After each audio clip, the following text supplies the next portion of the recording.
Hi guys, how's it going? Hope you're staying healthy. Today we're going to talk about the best 360 cameras you can buy in 2020. Now, I did a similar video to this around about a year and a half ago where I talked about the best 360 cameras available in 2019, and it was a pretty popular video, one of my most popular ever, so I'm going to be doing the same thing again. My previous video, I went through a certain format. I basically went through every camera that was available, and I went through what they were best at, what they were good at, what they were average at, and what they were bad at. So that really clearly showed what each camera could do. So I think this was helpful for most people because there are very many uses of these cameras. Some are good at some things, not so good at others. So I'm going to do exactly the same thing in this video. However, the only difference is that I'm not going to go through every single camera that's available right now because there are around about 10 or 15 out there, and really you only need to worry about 5 or so, maybe 6 at the most, because all the others are just not worth talking about. So I'm going through the top 5 or 6 cameras. I'm going to focus on those because trust me, those are the ones that you're going to choose from. So let's get started. Let's see what the best 360 cameras of 2020 are. Okay, let's start off with the Insta360 One R. This is a 360 camera released early this year, and it's the first ever modular 360 camera. It's able to shoot 5.7K 360 video, and you can switch the body. You can physically take out the lens, put in a different lens, and shoot normal kind of standard action camera 4K video. But we're mostly going to focus on the 360 module because obviously this is a 360 camera comparison. The thing that the Insta360 One R does best, its best feature, is the app that it uses. The Insta360 One R app is by far and away the best app for editing 360 videos. It's actually the best video editing app I've ever used. It features AI editing, it features automatic editing. You can combine clips from the 4K module and the 360 module. You can have music, you can cut, you can paste, you can add text. You can pretty much do everything that you could do on a desktop-based editor, which is really amazing. You can create full-length videos, travel vlogs, all kinds of videos just using the mobile app, and it's super intuitive and easy to use. What it does well, what it's very good at, is the video that it shoots. 5.7K 360 video, upgraded lens technology makes it work better in low light situations. It also has amazing software stabilization. They call it flow state, and this basically allows you to move with your camera and it keeps everything super smooth. So this allows you to shoot really good action shots, really awesome action shots, vlogs, running, walking, attached to a bike, skis, surfing, climbing. All those kind of shots are going to look amazing when shooting with this camera. It's also very good at shooting photos, especially considering the limited size of the sensors and the lenses. It has several modes for increasing the quality of your photos, including a night mode, which basically combines several photos together to create an ultra dynamic, ultra high quality photo, which works really well in low light, brings out a lot of details that wouldn't otherwise be there. The camera is also fully waterproof, which is one of very few 360 cameras that are waterproof without a case. So you don't need to buy any extra case to have this fully water resistant up to 5 meters. Now, what this camera is average at, I would say the battery life is pretty average. I can get around about 45 minutes if I'm shooting quite often. If I'm shooting a lot of video, it will last around about that long, which isn't amazing, but it's also not the worst, unfortunately. Most 360 cameras do struggle with battery life. I also find the touch screen to be pretty average. While it is awesome that it has a touch screen and is very usable, very user-friendly to manually control the camera, it's not particularly high quality and it's not particularly responsive.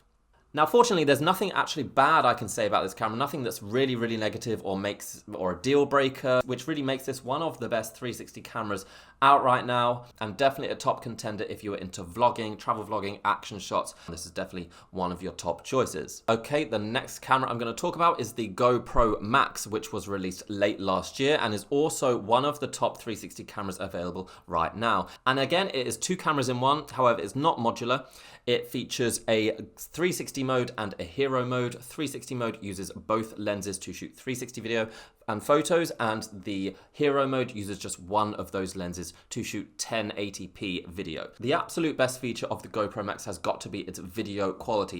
The GoPro Max shoots the highest quality 360 video that I have ever seen in a camera that's under $1,000. I've shot a lot of video with this camera. The color technology, the lens technology, sensor technology, all come together to make this an awesome video camera. It shoots very high quality. I've compared this with very many other cameras and I've also always found the GoPro Max video is sharper, more colorful, more dynamic, and overall just looks better. The best thing about the GoPro Max is definitely its stabilization technology. I found it to be slightly superior to the Insta360 One R. I find it to be very, very smooth in every situation, even in low light. Other good things about the camera includes its editing app. While it's not quite as good as the Insta360 One R's editing app, it is still very, very easy to use, and you can still shoot some awesome video, transform your 360 video into normal video using the reframing feature. You can again add music, you can automatically create videos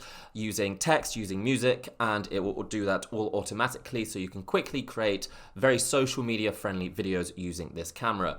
The camera is completely waterproof without any extra case, so again, this is one of the few 360 cameras that you can take underwater without having to worry about it breaking, and again, up to 5 meters is the maximum you can take it. The Max also features very good audio, in fact better audio than any other 360 camera. It features 4 microphones and it can shoot audio at the quality similar to a shotgun mic, which is very rare for a camera to be able to do. Usually you would need to have external audio to be able to do that. The fact that the camera can shoot decent quality audio and great quality video makes this perfect for vlogging. This is probably the best 360 camera for any types of vlogs because it has not only great audio, great video, it also has a screen which you can obviously have facing towards you, so you can always see what you're vlogging at any one time. Another good thing is that touch screen. It's large, it's responsive, it's colorful, and it's very easy to use. Gives you full manual control of your camera. What I would say the most average thing about this camera is the desktop software, and that really does depend on if you're a Windows or a Mac user. If you're a Mac user, then the desktop software is awesome. It's out there, you can use it, but however, for Windows, a lot of it just doesn't exist. It's coming. It's going to be released in the next few months, I'm told. So hopefully that is coming. But right now, Windows users do struggle with any decent desktop editing software. I also find that there's a lack of frame rate options compared to other cameras. At the moment, it's limited to 30 frames per second in 360 mode and 60 frames per second in hero mode. However, an update is soon to be coming. So if you're watching this a few weeks after I've released it, GoPro are releasing an update so that you can shoot 60 frames per second in 360 mode, so that is also another update that's coming. However, these updates have just taken a long time. Again, I can't really think of anything particularly bad about the Max. It's pretty a well-rounded camera. The only issues, again, with the slow updates. Apart from that, it's probably my favorite 360 camera of 2020, and I think it is perfect for travel vlogging and vlogging in general. Now, onto the next camera, which is the Ricoh Theta Z1. Without a doubt, this is the best 360 camera for photography, for shooting 360 virtual tours. If that's what you're seeking to do with your 360 camera, if you want to use it in a more professional way to shoot real estate virtual tours, business virtual tours, Google Street View photos, this is the camera to do that because the Ricoh Theta Z1 has by far and away the best photo quality of any 360 camera. It features 1-inch sensors, which is larger than any other camera's sensors. That allows it to absorb a lot more light, a lot more detail. It allows it to shoot better in indoor environments and low light environments. So without doubt, these 1-inch sensors are the Ricoh Theta Z1's best feature.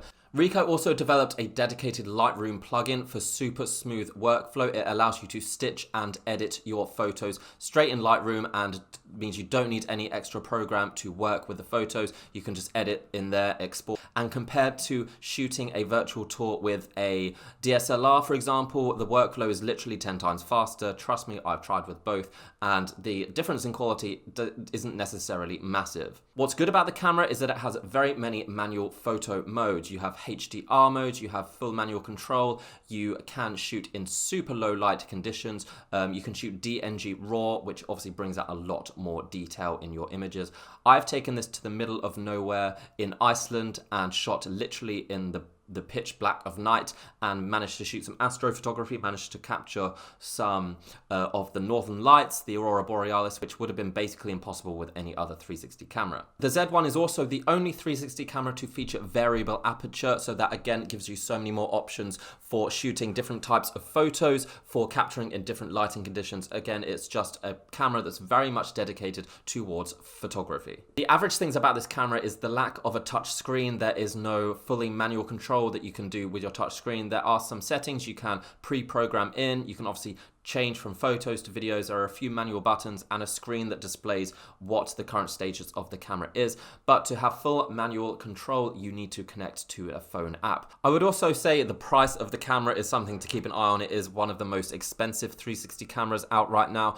Now, what's bad about this camera, I would say, is the video quality. The video quality still suffers. It's only 4K resolution, which is just not good enough these days to compete with the other cameras. The only other bad thing about the Ricoh Theta Z1 is the fact that it has limited memory. You cannot expand the memory. There is no memory card slot. You are stuck with 19 gigabytes, which can fill up if you are doing several jobs and shooting a lot of raw images. That can quickly fill up. I know a lot of people are looking for 360 cameras to create virtual tours, especially now that this is becoming quite a popular thing with the lockdown.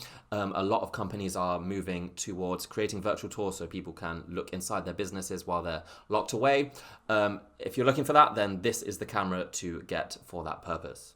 Okay, moving on to the next camera, the QooCam 8K, which is a quite revolutionary 360 camera. It's the first consumer 360 camera to shoot 8K video. Now, what is best about this camera, obviously, is the 8K resolution of its video. It can also shoot 10-bit color, which opens up literally millions of colors to this camera and, again, improves the video quality.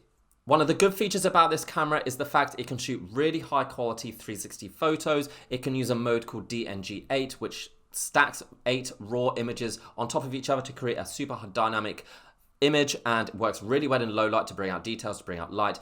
It can in some ways compete with the Ricoh Theta Z1 in terms of photo quality. It's not so far off that camera in terms of its photo capabilities. I personally prefer the Z1 due to its easier workflow. Another great thing about the QooCam 8K is the fact that it comes with a lot of memory. You can expand the memory up to 256 gigabytes using an SD card. However, it also comes with 64 gigabytes in the camera itself. That is pretty rare. No other camera comes with that much memory built in. When it comes to the average features of this camera, I would say that the thing that I find slightly annoying is the fact that it requires very powerful hardware to stitch these 8K videos together and to actually get them in a format that's usable. Now, obviously, if you were going to get an 8K camera, I would expect you to realize that anyway, so I'm not going to say it's a bad feature because you can't really help it. 8K is huge. The 8K files are huge, so obviously you're going to need quite a powerful computer to be able to handle them. There are unfortunately some bad points that I need to highlight about this camera. There are some software issues. There have definitely been some teething issues with the camera. Some people are finding that the camera can heat up quite quickly, and that can affect the video quality. If you don't let the camera cool down, it can create some blurriness in between each lens and affect the stitching quality. You'll also find that the app isn't the best at editing right now.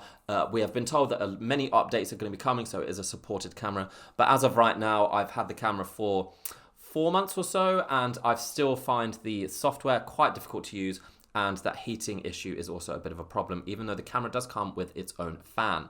Now, I think the last camera I'm going to talk about is the Insta360 One X. Now, this is a camera that I talked about last year, and I think it's the only camera that I mentioned last year in my last video that has made it onto this list, because there have been many other released and, you know, technology advances and we move on. However, the One X was ahead of its time when it was released, and it's still a really good camera today, and in fact, one of the cheaper ones out of all the ones that I've listed. The One X is the cheapest. Without doubt, the best feature about the camera compared to the other cameras that I have mentioned is its size. It's so small, so compact, so easy to just pick up and use. Attached to a selfie stick, you can guarantee to get the invisible selfie stick effect. With other cameras, you can also get this effect, but sometimes it doesn't work. You have to position the camera in the right way. With the One X, it is guaranteed every single time. It also features the same editing app as the Insta360 One R. What's good about this camera is the fact that it still has very good quality video. I shot some video not too long ago, a couple of months ago before this whole lockdown started, and I could get some really good quality out of this camera. It shoots 5.7K quality video,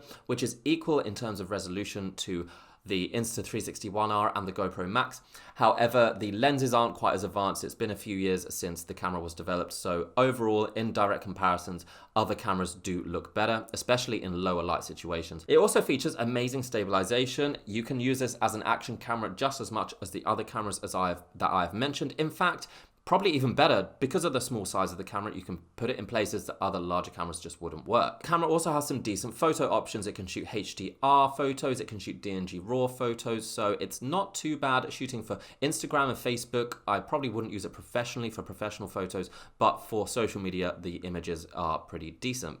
The One X is also not waterproof. You need to buy a case if you want to have any kind of water resistance, so bear that in mind. And it also struggles in low light situations, so that is something to consider as well. Now, the bad thing about this camera, and I think it's probably the only bad thing to need to consider, is the fact that it's very vulnerable and the build quality isn't particularly high. It's a plastic body, the lenses are super vulnerable, doesn't come with any lens protection. Newer cameras come with lens protection to protect vulnerable 360 lenses, which are always very easy to break, so bear that in mind. So guys, I think that's it. I think those are my top 360 cameras of 2020. I hope I've made it pretty clear which ones are the best at their particular category. We have the best for video, we have the best for photos, we have the best action cameras. So I hope that's been useful. Let me know what you think. If you have any disagreements or if you own any of these cameras, please let me know in the comments. If you have any questions, again, please let me know. I will do my best to answer. But until next time, I will see you around.